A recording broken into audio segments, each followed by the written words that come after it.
Hello. My name is Jeannie Kirby, and I'm the president of the League of Women Voters, Northwest Lake County. Good evening. I'm so happy to welcome you to the League of Women Voters 10th Congressional District Forum. The League of Women Voters is a nonpartisan political organization encouraging informed and active participation in government. It works to increase understanding of major public policy issues and to influence public policy through education and advocacy. The League does not support or oppose candidates or political parties. This event is sponsored by 5 local leagues within the 10th Congressional District. The League of Women Voters Arlington Heights, Mount Prospect and Buffalo Grove, the League of Women Voters Deerfield area, the League of Women Voters Highland Park Highwood, the League of Women Voters Lake Forest Lake Bluff, and the League of Women Voters Northwest Lake County.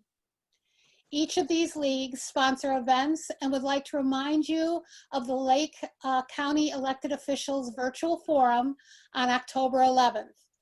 The candidates will be those on the ballot for state's attorney and the Lake County coroner.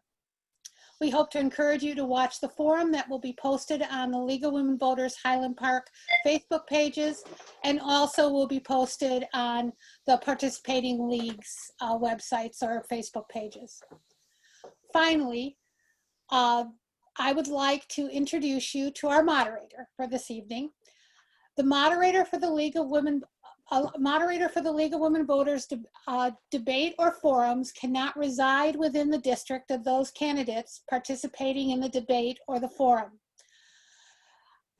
With no further ado, I'd like to introduce you to Karen Rebarb. Karen Rebarb is a member, or has been a member, of the Arlington Heights area and is a former president and current vice president of the League of Women Voters of Cook County. Her current league interests are in government ethics, criminal justice, and the budget process and transparency within the Cook County Board of Commissioners. She has moderated live candidate forums throughout Cook, Lake, and McHenry counties, and is pleased that Zoom has provided us a method to continue the league's forums. No further ado, please take it away, Ms. Rebar. Good evening, candidates and audience. I'm Karen Rebar, your moderator for today. This is the forum for the 10th Congressional District race. Both of the candidates, Valerie Ramirez Mukherjee and Brad Schneider, have agreed to abide by the ground rules provided by the League of Women Voters. They are as follows. Each candidate will be allotted 2 minutes for an opening statement. The order has been decided by alphabetical last name. Next, we will have questions that have been previously sent by the audience. Each candidate has 1 minute to answer each one. Candidates will alternate the order of speaking for question responses. After the questions, candidates will have 2 minutes for closing statements. This will be in the reverse order from the openings. Candidate statements and responses will be timed. The League has provided timers who will show the candidates the remaining time on each question or statement. They will give 1 minute and 15-second warnings for opening and closing statements and 15-second warnings for questions. Candidates, please restrict yourselves to answering questions posed by me. Exchanges between candidates will not be allowed, so please do not interrupt one another. And I will repeat a question if asked. Audience. Questions have been obtained from the audience during the Zoom registration. Questions must have been directed to both candidates, and questions have been reviewed by League members for clarity, appropriateness, and to avoid duplication. All questions might not be asked due to time. Because the League retains ownership of this forum, and it is being recorded by the League, and it will be available afterwards, we ask the audience not to record any part of this forum. The recording will be available by Saturday on League HP-HWD and the League of Women Voters of Illinois Voters Guide, probably also on League Facebook page. Audience, your chat feature, Q&A, raise hand feature, and your mic have all been disabled, so you can all just sit back and enjoy the forum. Let's now begin with opening statements. Candidate Mukherjee, would you begin?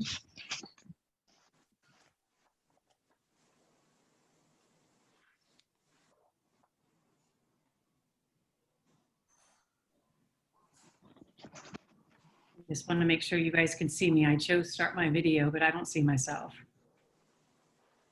You're on. I'm on. Okay, good. Well, hi, everyone. My name is Valerie Ramirez Mukherjee. And I always try to explain it to people. The last name, my middle name is my maiden name.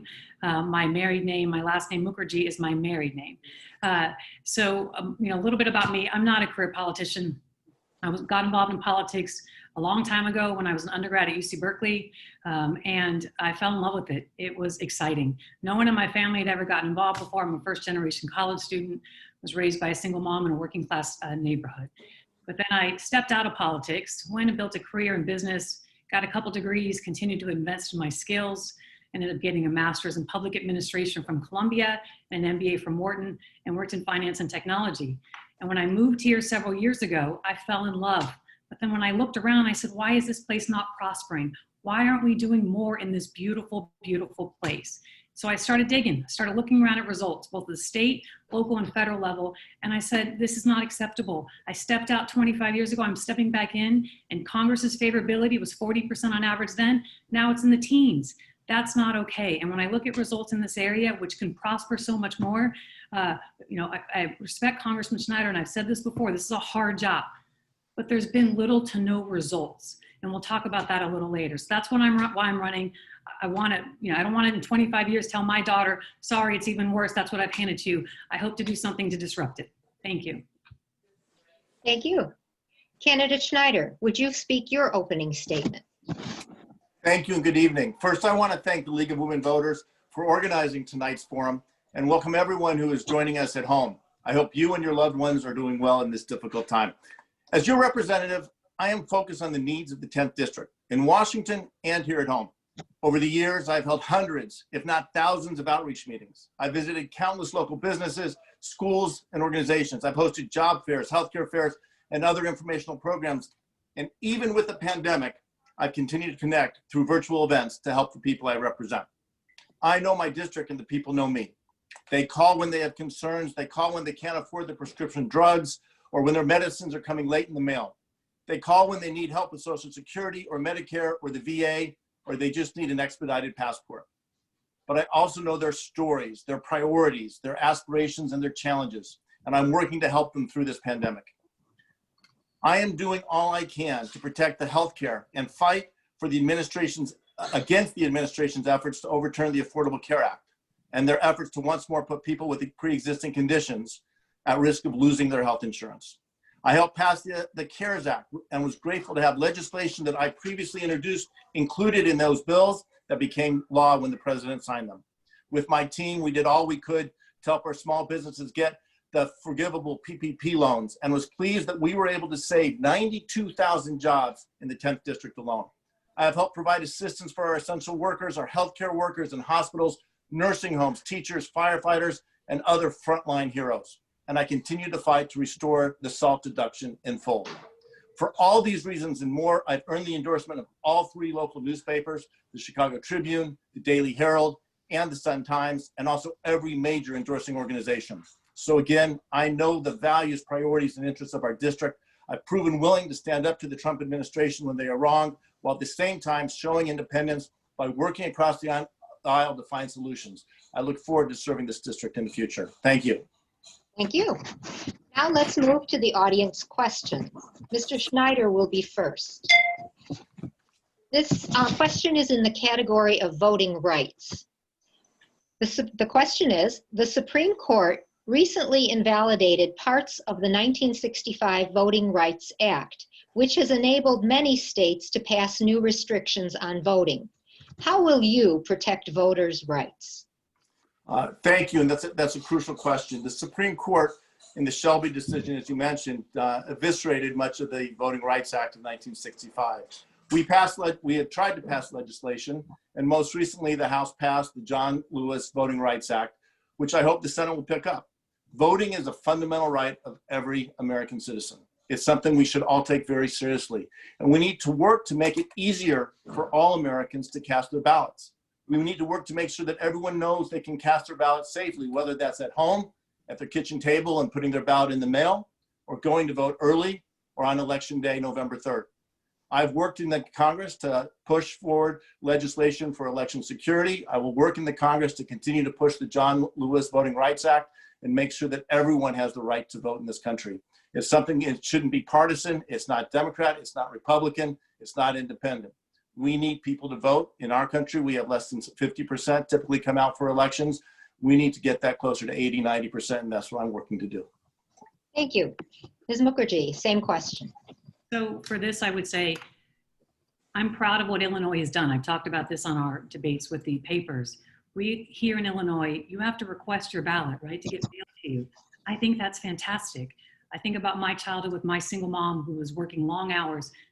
She couldn't take off a day to go down to a poll and stand in line, but now she can request, if I were younger, she could request her ballot and get it right to our home, and she could fill it in, not feeling, embarrassed being at a poll where maybe she's not as familiar, not as educated on the topics, has time to do it from home, from the comfort of her home. So I'm really proud of what Illinois has done. I hope other states will follow.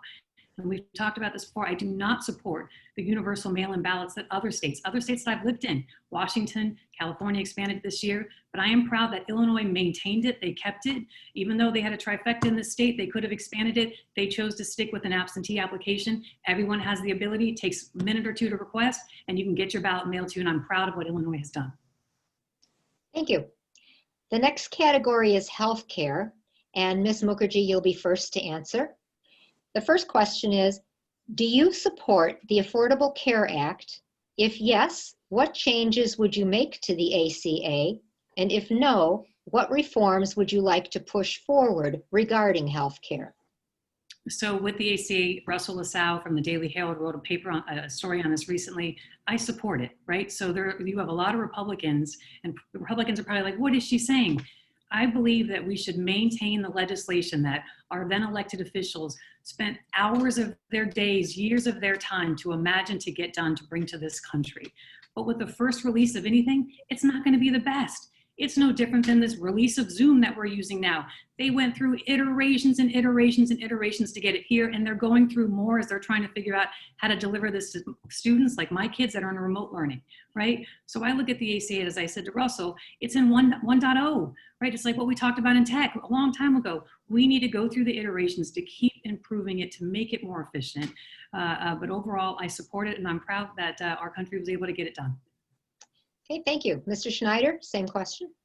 Thank you. It's hard to believe that the ACA passed more than a decade ago, and for the full 10 years since it passed, the Republican Party has done everything it can to dismantle it, defund it, or completely take it away. And we see in the Supreme Court, the Trump administration is going to court to eviscerate it once more and rushing in a Supreme Court justice appointment to try to ensure that that happens. I support the ACA. I've worked hard to improve it. For example, repealing the medical device tax, which was a tax on innovation. We successfully achieved that and will continue to improve America's healthcare and lower the cost by driving innovation. But looking forward, there's also so much more we can do as well. We need to provide a public option. That's why I support Jan Schakowsky's Choice Act that would do just that. I'd like to see that we can expand access to Medicare, allowing people over the age of 50 to buy in, to have access to Medicare and affordable health care if they choose to retire early for whatever reasons. The Affordable Care Act was an important first step. It wasn't perfect. We need to build on its successes, fix what's not working, and what we can't fix, try something new. Thank you. Okay, the next question will begin with Mr. Schneider. It's also a healthcare question. The Supreme Court shortly will decide cases involving women's healthcare and family planning. What is your position regarding women's reproductive rights? Should contraception and abortion be covered by private and government insurance? Thank you for that question. This is a really very important issue. First, let me state unequivocally, I believe everyone in this country, men and women, should have full access to health care. It should be a private matter between them and their doctor, and that includes reproductive rights for women. The government has no business in there. I support Roe v. Wade. I don't think the court should overturn it. And furthermore, I think that Congress should repeal the Hyde Amendment that prevents women from getting full health care. For example, my son's in the Navy. He has access to full health care as a Navy officer, but the woman serving right next to him doesn't because of the Hyde Amendment. So yes, I support a woman's right to choose 100%. That's why I have the endorsement of both Planned Parenthood and NARAL. And I believe we need to repeal the Hyde Amendment and make that right absolute, not conditional. Thank you. Ms. Mukherjee. So as a woman who has had two, live births, one miscarriage, one ectopic, almost died from childbirth, this is something that I have a lot of experience with. And so again, as a Republican, I call myself purple. You can see my purple in the back. I believe a person should have a choice what to do with their body. But I believe that choice should be up into a period of time. I remember when I was 20 weeks pregnant with my child and my belly was out pretty far. I can't imagine someone terminating the life of a child really beyond 16 weeks. Technology has changed since this was passed in 1973, the year I was born, right? And so I believe that a woman should have a right up until a point. I think it is inhumane after that for both the woman and the child, the baby, to have partial birth abortion, which I understand Congressman Snyder supports, or late stage abortion, which I believe Congressman Snyder supports, or federal funding, which was never intended under Roe v. Wade. And it has expanded as Congress has decided, let's continue to expand the rights. I do not support federal funding of abortion either. Thank you. The next question is regarding COVID, which is a big topic nowadays. The question, and we will start with Ms. Ramirez Mukherjee. What policies will you pursue to promote physical, economic, and social health during and after the COVID-19 pandemic for businesses, employees, and the unemployed? Big question. It's a big question, a lot of pieces. So I'm just going to focus on the economic. I say where we are now, what are we at, 27 trillion? Like, really? How are we going to pay that back? When I got involved in politics, I remember we were at 6 trillion.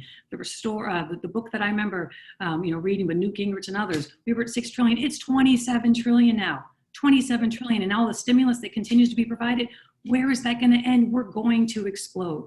We have to figure out a way to grow ourselves out of this, to bring jobs back. Like, I am very grateful that Trump, when he first got in, he said, I'm going to focus on jobs and taxes. Let's get businesses, let's get jobs back here, right? Let's invest in our opportunity zones. We can grow our way out of this with the innovation and the people that we have here, the universities, the infrastructure, the schools, everything, the assets that we have here. We have to invest and have a focus on our economic growth from here. Thank you. Mr. Schneider. Thanks. So first, let me state very clearly, we can't get to the economic recovery, the physical recovery, the emotional, social recovery until we beat back this virus. And we need an administration who will take it seriously and say to the nation, working together, we can do it. But if we don't work together, we're going to have this virus with us for a long time. I've been working hard on this from the very beginning of the pandemic. I helped to introduce legislation in the spring. We passed the CARES Act. We passed the HEROES Act. The CARES Act provided the PPP program I mentioned earlier that kept 92,000 people in just our district alone employed. We need to provide relief. This is why it's so important that the president, the Republican Senate, and the House come back together to provide an economic package that will provide the relief we need, helping small businesses struggling to keep their doors open, helping our hospitals, our healthcare workers, the frontline heroes who are working every day to keep us safe and healthy. But at this point, state and local governments are in a position they're going to start laying off and cutting back on essential services. So we passed the CARES Act last spring. We need to pass the HEROES Act. We did it in the House. The Senate needs to take it up. Thank you. The next question will begin with Mr. Schneider. It is the category of gun violence. And here's the question. Are any gun violence prevention measures needed? If so, what measures would you propose, such as background checks, assault weapons ban, increased penalty for illegal guns, etc.? Thank you. The short answer is yes. We desperately need measures. We have seen an epidemic of gun violence around our communities, around the country, making it unsafe for kids to go to school, to go to the mall. We've seen attacks in houses of worship. I am proud of my record on gun violence. Again, I have the endorsement of Everytown, of Moms Demand Action. This is something that's personal to me. On January 8th of 2019, I helped introduce H.R. 8, a bill that would require universal background checks. In addition, I helped introduce and pass legislation that would close the Charleston loophole. There are many things we can do, like banning assault weapons, making it illegal to traffic guns across state lines. These are steps that we've taken in the House. They've been blocked in the Senate. I will continue to work for these things. I will continue to make sure that in the House, we are leading on these issues, but we need the Republicans in the Senate to agree on it. And the last thing I would say, let me add, is that the NRA has been opposing us every step of the way. And I've been leading the charge to hold the NRA to account for their abuses of our tax code and make sure that they are not able to block our efforts to provide gun safety in our communities. Thank you. Ms. Mukherjee. So what I'd say is you can pass all the universal background checks, all the laws you want. A criminal's not going to go there and say, oh, let me make sure to go through this process before I'm going to get a gun and go commit a crime. Not going to happen. So this is one thing, and this is personal to me because as some may know my story, you know, my mom suffered from gun violence in our home. The neighborhood where I grew up, there were shootings. I was scared to go outside. I was scared to go to my school. We had metal detectors in my school. Kids at 15 and 16 years old weren't allowed to carry guns. They had guns. So you can continue to increase the universal background checks. Illinois is one of the states with the most rigorous background checks. Is crime good here? I think we're one of the worst. Chicago's one of the worst in the country. So what I say is we have to hold people accountable. We have to have people know you commit a crime, you do something illegal, you're going to be held accountable. No getting in, go to jail for 6 months and then leave. You're going to be held accountable. In California, there was a 3 strikes, you're out a long time ago. I say, let's reimagine that. Let's think about something like that. If you keep committing a crime with guns, you have to be held accountable. Thank you. The next category is the economy. And the question, we will start with Ms. Mukherjee. Are you concerned about the federal budget deficit and the national debt? Should there be another tax cut? What tax or fiscal changes are needed? This is where we go back to before. I've talked about it already a little bit. Our spending is out of control, right? And so I grew up, you know, in a place where we had to figure out how do you stretch a dollar to the most that you can and still, you know, generate the benefits that you're looking for. My life is all about that, right? Put myself through first junior college, spent my first 2 years at junior college, then transferred to UC Berkeley, worked full-time graduate, no student debt. My whole life has been about how do I stretch this $1 to get the most bang for my buck in the most efficient way possible. We need to figure out a way to be more cautious with our spending. We can do more with less. I'm confident of that. And so, you know, I sit back and I'm scared. As I said before, when I left politics about 25 years ago and went and joined the business world, I didn't expect to step back in and be almost 4 times as bad as we are then. That's out of control. Thank you. Mr. Schneider. Thanks. This is another critical question because we're talking about our children's future. The debt actually is at $23 billion, which is at 100% of our GDP, of our full annual economy. It's not sustainable, but we need to get through this crisis first. So we need to pass another stimulus bill. We need to provide relief to working families and small businesses, but we also need to get to the other side. One of the challenges we're facing is that 2 years ago in 2017, the 2017, the House passed the Tax Cut and Jobs Act. This was a $2 trillion tax cut that put more money on our debt, providing benefits to the top 1% of wage earners, making it harder for working families and for the next generation. What we need to do is look to the future, come up with a tax reform, true tax reform that's bipartisan, Republicans and Democrats, put us on a fiscal trajectory that is sustainable, that ensures our children's future, and make sure that we keep our promises to all generations. Thank you. The next question is under the category International Relations. What level of engagement with our allies and the global community should the United States maintain with respect to international treaties, United Nations, and the World Health Organization? Mr. Schneider. Thank you. You know, I say this all the time. The world is better and a safer place when the United States is engaged on the world stage, and we are leading. We have an important role to play. Unfortunately, over the last 4 years, we've seen President Trump pull us back from that role, damage our relationships with our allies, and coddle up to totalitarian regimes like Russia, China, North Korea. What I am hopeful for with the new administration is that we will reestablish our place in the world, our leadership role in the world, work to build our alliances, work to rebuild our diplomatic corps. The more we invest in diplomacy, the more we invest in working with other countries and providing aid and working with our allies and trying to ensure security around the world, the better it is for all Americans. Foreign policy is a critically important issue to me. It's why I was on the Foreign Affairs Committee in my first 2 terms and remain as a leader among my colleagues. They come to me when they have questions. So it is critical that the United States has a role, that the president's seen as a leader, and the United States works together with our allies. Thank you. Ms. Ramirez Mukherjee. I will say that, but I just want to pause for a second and show a graph, because Congressman Schneider keeps mentioning that he helps, he passes, he does. But if I'm able to show this, I don't know if you're able to see it because you guys are holding things up, probably can't see it. If you go to congress.gov, in his time in the last 2 years where his chamber is controlled by Democrats, he's introduced 42 bills that he's sponsored. How many of those have gotten through the four to five steps of government, introduced, passed House, passed Senate, to president, became law? Nothing. So this is one thing that makes me mad when I have these debates.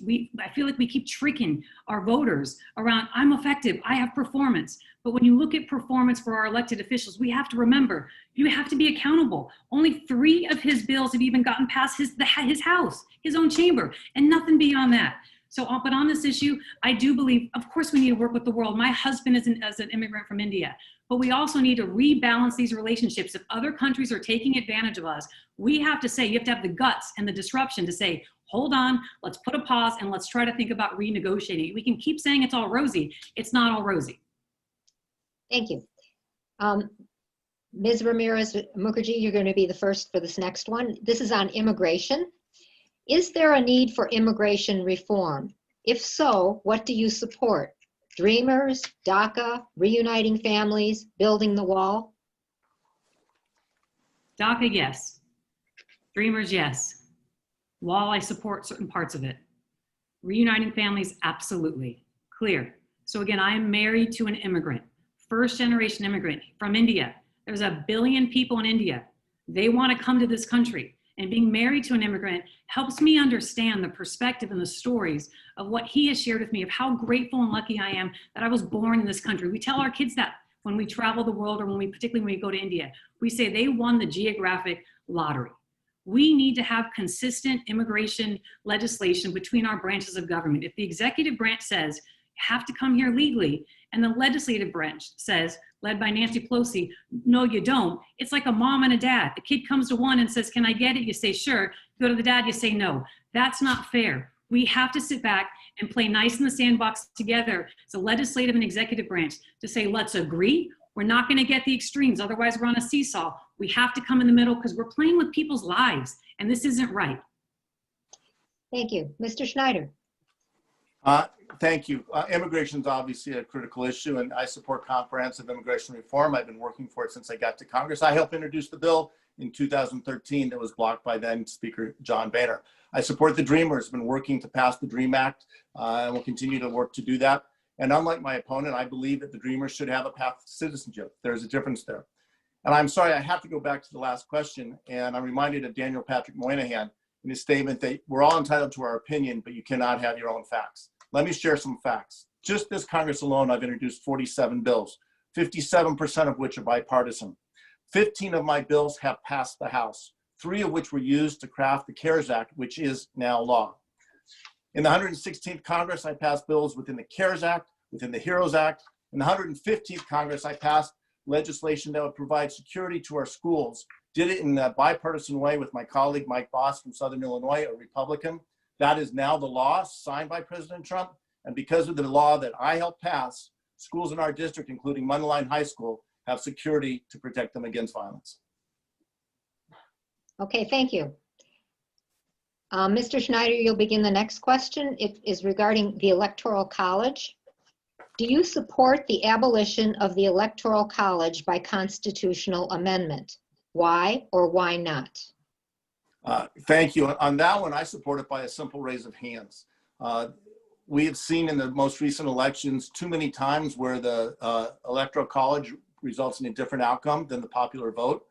If Amy Coney Barrett is approved as a Supreme Court justice, 5 of the 9 justices on the court will have been appointed by a president who did not win the popular vote. We have a situation in our country that is simply untenable. So I believe we have to eliminate the Electoral College and move to a popular vote for president. Thank you. Ms. Ramirez Mukherjee. So electoral college abolished? No. We have to preserve it. We have to remember, again, Congressman Snyder and I have lived here in Illinois, but I've also lived in some of the other largest and densest states in this country: California, Washington, New York, Connecticut, Pennsylvania. My husband's lived in New Jersey. So to think that we have this pull to the dense places, and those that might be in smaller states, more rural places, that they are going to be dominated by others. That was the whole intention of this a long time ago. So to abolish it now, yeah, it's easy to say because Congressman Snyder says, hey, look, we're getting the votes. If he wasn't getting the votes, he wouldn't say that. I say, absolutely not. And on this, please go to congress.gov. I'm not making this up. So all I'm going off of is the government website, congress.gov. You can choose some filters, choose a name, choose became law, choose where it stands, and it shows. So I don't know if he counts a line in his bill that got put in someone else's bill, like the CARES Act, where he and 385, I think, other people signed it. That is not passing a bill when you added your name to someone's paper. That'd be like my kid coming home from school and saying, Mommy, I put my name on someone else's paper and I got an A. Not acceptable. Thank you. The next category is higher education. And Ms. Mukherjee, you'll be first. What plans do you support that will address the cost of higher education? And should Congress do something to help with student loan debt? So this is a topic near and dear to my heart. So first, I am the example of what you can do where you can stretch a dollar and do more with less, right? So when I wanted to go to college, I didn't move away. I didn't go borrow tons and tons and thousands of dollars and go to some fancy school that I couldn't afford. I lived at home with my mom. Of course I wanted to move out. I was 18. Who doesn't want to move out when you're 18? And I went to my local junior college, right? And I worked full time so I could pay for all my expenses. And I applied for the appropriate grants and scholarships and all the other stuff. Then I transferred to my local public university. I would have loved to go to a fancy private school. I could not afford it. We have to think about how do we start thinking about living within our means. So on this topic, I have started a foundation. My husband and I, we come from nothing, but we are starting at this age to give our money away. And we started the Ramirez Mukherjee Foundation, where we are now funding students that first go to community college, spend their 2 years there. We will help them. We will give them supplemental funds. And then I'm working with elite schools across this country to say, Ivy Leagues, you take them too. Don't just expect that the kid goes to public school. Kid like me, what if I didn't go on to get a master's from Columbia or a master's for an MBA from Wharton? So this is a topic that's near and dear to my heart. Thank you. Mr. Schneider. Thanks. I'm going to start with a little different angle because I think the greatest success we can achieve in higher education is starting with early education, making sure that every one of our kids in this country has access to preschool. We need to work to make sure that our kindergartners and first graders have the resources that they all learn how to read so that when they get into the second, third, and fourth grade, when they're reading to learn, they can have success. We've got to work to make sure that our ninth graders, especially our young ninth grade boys, graduate ninth grade with the confidence, because we know from our studies, if they finish ninth grade confident, they're going to go on and finish high school. And we've got to work to do that. But then when we get to college, there have to be pathways and affordable pathways for more kids to pursue higher education. Part of that is community college. I agree 100%. In fact, I was talking today with one of the trustees at CLC about what a great impact it had on him and how now he's giving back as a trustee. I want to see every kid who wants to go to a community college be able to do so and be able to do so in a way that they can afford. And when they go on to four-year universities and even further graduate studies, we've got to bring down the cost of debt. But I don't support making it free for everybody because that's helping people who don't need the help at the highest levels. We need to make sure that those who are struggling to climb up the ladders have the rungs to get up the ladder and succeed. Thank you. The next category, and Mr. Schneider, you'll be the first to answer, is government. Many public opinion polls within the country indicate that there is a substantial lack of confidence by the public in our government institutions. Do you agree with these opinions? If so, what actions would you take as a member of Congress to restore the public confidence? Thanks for that question. I don't agree with the opinions, but I totally understand why people feel that way. We just have to look at what the President of the United States is doing and has done for the last 4 years, undermining confidence in our institutions, confidence in our Department of State and diplomats, confidence in the intelligence community, confidence in our Department of Homeland Security and our Department of Justice. You can go down the list as he has undermined every single agency within our government. But I know the people who work in these agencies. I've met with them, I've talked with them, I've worked closely with them, and they are dedicated employees who put their nation first and are trying to do everything they can to help the American people. So what do we do going forward? Well, the first thing we have to do is stop sowing the division that we've seen over the last number of years. We have to come together, Republicans and Democrats, and say, we are better than this. And that those people who work on our behalf, whether it's in providing healthcare or providing services or defending our nation, that they are working on behalf of our nation and give them the support that they need. So I'm hopeful that with the new administration, we'll make those changes and we'll come together and support these agencies. Thank you. Ms. Mukherjee. So my mom worked for her whole career at the Social Security Administration. When I went to grad school at Columbia at the Masters of Public Administration, a lot of my friends, really smart people that came out to work in different departments in our government. I don't think people are judging that. What people are judging is Congressman Schneider, is those in our legislative branch, those like Jan Schakarsky, who has been here, 25 years in the last 10 years. You pull her name up on Congress.gov. She hasn't passed anything either. Nor is Roger Krishnamurthy, nor is Mike Quigley, nor is Sean Casten, nor is Lauren Underwood. This list goes on and on and on, right? So people, when we talk about the favorability, we are not, my opinion, we are not talking about our entire government, our different 3 branches of government. We are talking about the legislative branch. Incumbents like Congressman Snyder that have been there for a long time, say a whole bunch of stuff, tell you he's getting stuff done, but people are like, how do I check it? And he tells me, no, it's not true. Go check Congress.gov. I'm not making this up. Thank you. The next question, Ms. Ramirez Mukherjee, you'll be the first answerer. Is redistricting reform needed, and how should the maps be drawn? Yes, it's idiotic. So here, the reason I mentioned those names is because when I started looking at the various zip codes in Congressional District 10, I said, I put in zip codes and all these names would pop up. I said, how can a zip code be split this much? When I go talk to Mundelein High School, like Congressman Schneider was talking before, and I'm talking to different students, they're like, oh, I'm in this district, I'm in that district. I'm like, we're sitting at your high school. How are you guys all in different districts? This is out of control what Illinois does here. It's not right. I mean, if you look at this district here, for 91 of the last 100 years, it's been led by moderate Republicans. The Democrats 10 years ago decided to redraw the lines and draw out the sitting congressman. He was elected by the people. And the state legislature here has decided, let's draw him out. Let's take out his town so we can give a better chance for a Democrat to win. And this district's been going swing for the last decade, right? It's not right. It needs to stop. Thank you. Mr. Schneider. Absolutely, we need to change the way our districts are drawn. And this is something that's true across the country. We've seen it in so many places where districts are drawn to either carve people out or concentrate people in. And give us districts that are 90% Democrat or 90% Republican.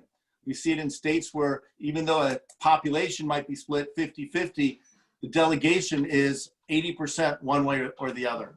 We need independent districts. We need districts that create more of a dialogue, a constructive dialogue where we can have an exchange of ideas rather than attacking individuals for attacking them personally. That doesn't achieve anything. What we need to do is have districts that reflect the people, their voice, and give them the chance to have representatives who understand their values and their priorities. And with all due respect, that's what I think I've done in the 10th district. And it's why I've gone from winning narrow races to having broad support in this district, because I do represent the entire district. I run as a Democrat, but I represent Democrats, Republicans, and independents, people who voted for me, people who voted against me, and even the people who don't vote at all. Thank you. This will be the last question before closing statements. And it's a kind of a big opinion question. What is, and that will be Mr. Schneider, you'll go first. What is the biggest threat to our democracy, in your opinion? Well, I think without a doubt, the biggest threat is always apathy. If people are disengaged, if people feel that they don't have a stake and just walk away, then our democracy is at risk. But I also have to say in this election, we are seeing grave threats to our democracy. We say every election, this is the most important election in our lifetime. But I can say without question, this is the most consequential election in any of our lives, and maybe going back to maybe the Civil War or even in the history of the country. So much is at stake. We need to protect our democracy. We need to protect the idea that everyone can cast their vote, they can do it safely, and they can do it easily. We need to protect the idea that the outcome of the election will be respected, that whoever wins will peacefully transfer power if they lose, if whoever's incumbent, if they lose, will peacefully transfer that power. I've done it when I lost my election, and my opponent did it when I beat him. That's the way it's supposed to work. So our democracy is under severe strain right now, but the most important thing is for people to be engaged, for people to go out and vote. Vote, vote, vote. But just once. Yes. Ms. Mukherjee. So for me, what I would say is acceptance. You know, when I launched my campaign with my name, as people can see, I couldn't believe the kind of stereotypes and assumptions people would say. You must be a Democrat because of your name. And as I just recently, a few weeks ago, was trying to buy a technology product, was not hiring someone for their skill, for their brain. It was a technology product similar to Zoom. And I was declined because I'm a Republican. They said, we do not sell to Republicans. And I said, what are you talking about? Like, I can't believe it. Had to get my lawyer involved, thinking you can't discriminate against me. My whole life, I've avoided discrimination. Never really saw that I was different because of my gender or my class or my minority or being married to an immigrant.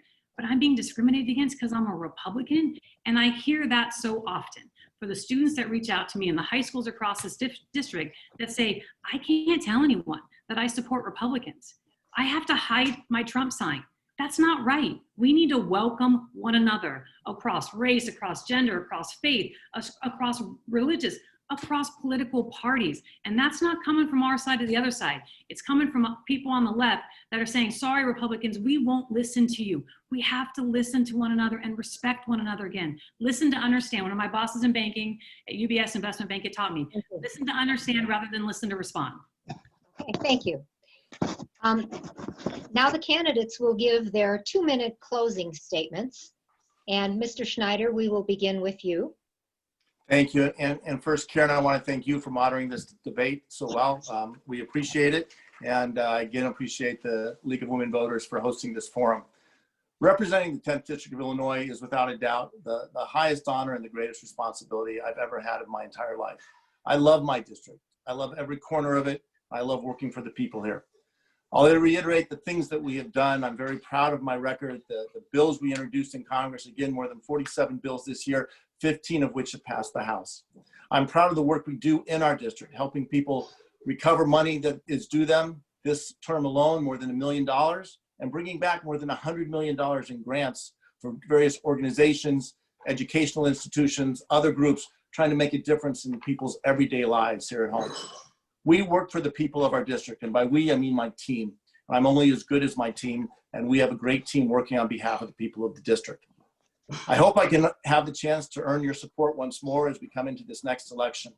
As I said before, so much is at stake. It's the most consequential election in our lifetime. But we have to look at what's at stake immediately. And the most immediate issue we face is beating back the coronavirus, beating this pandemic and getting people back to work, getting kids back to school, making sure our economies have a chance to thrive again, and renewing our future. That's what I'm working to do. I know to do that, we need to pass another relief bill, which is why I support the HEROES Act and the modified HEROES 2.0. We've heard a difference tonight. My opponent doesn't support an additional relief bill. There are some real differences that really make a difference in our future. Well, we didn't talk tonight is big issues like climate change. I know that the greatest threat to our long-term future is the threat of climate change. It's not a future threat, it's a threat we're experiencing each and every day. Look at the fires out west or the hurricanes in the Gulf. We need to respond to that, and that's something that I hope to lead on. I've led so far, and I'm continue to do so in the future. I'm grateful for this opportunity to speak with you tonight. I'm glad we had the chance to debate ideas, and I ask for your vote on November 3rd. Thank you. Ms. Ramirez Mukherjee, your closing statement. So can I just, and I'll closing, can we raise our hand who drives an electric car? So out of the moderator, myself, and Congressman Snyder, who has an electric car? Me. Who has had an electric car for 10 years? So you can say whatever you want. You care about climate, you care about people, but it doesn't reflect in your actions, right? So I joined the the electric car movement 10 years ago. My 75-year-old mom has an electric car. My brother has an electric car. So this is where I get back to. I'm done with the talk. There's so much talk happening by elected officials like Congressman Snyder telling you, selling you a bag of goods, and there's nothing behind it. It's just empty. And so when I look at this district, and one thing I wanted to show, I wish I could, is I moved here from California. If you see this big, black arrow over here, housing prices are going up. People are able to live there for 10 years, and they're able to sell their home and move somewhere else if they want to retire. This graph here is a graph from one of Congressman Snyder's neighbor. In his neighborhood, you see a red arrow going down 10 years. People are upside down. So if those that are listening here say, I want the same, this looks good. Congressman Snyder's been there 6 years. When I look at congress.gov, the website on congress.gov, and I choose past bills in the House, your name doesn't show up. It's not there. So again, if you want to add it to someone else's paper, if you think that's results, fine. I don't see that as results. And when I talk to people across this district, they don't think that there's results. And the facts speak for themselves. Go look at your equity. Upside down. Whereas the towns I came from, here's one other town. I came from Washington. Look at this, even bigger. Why? Jobs, opportunity, disruption. When I look at Congressman Snyder, I don't see a disruptive leader. Having the status quo, having another leader like Shikarsky and others do nothing and hold the seat for a long time, I don't think it's right. It's up to you. Voters get to decide. You hire and fire us. It's up to you. Do you want someone like him who's been there 6 years, raised $20 million, spends all his time raising dough, but doesn't spend much time getting things done for this district? Or do you want someone like me, a mom, married to an immigrant, first generation college student who's going to come in and disrupt the status quo? Thank you. Thank you.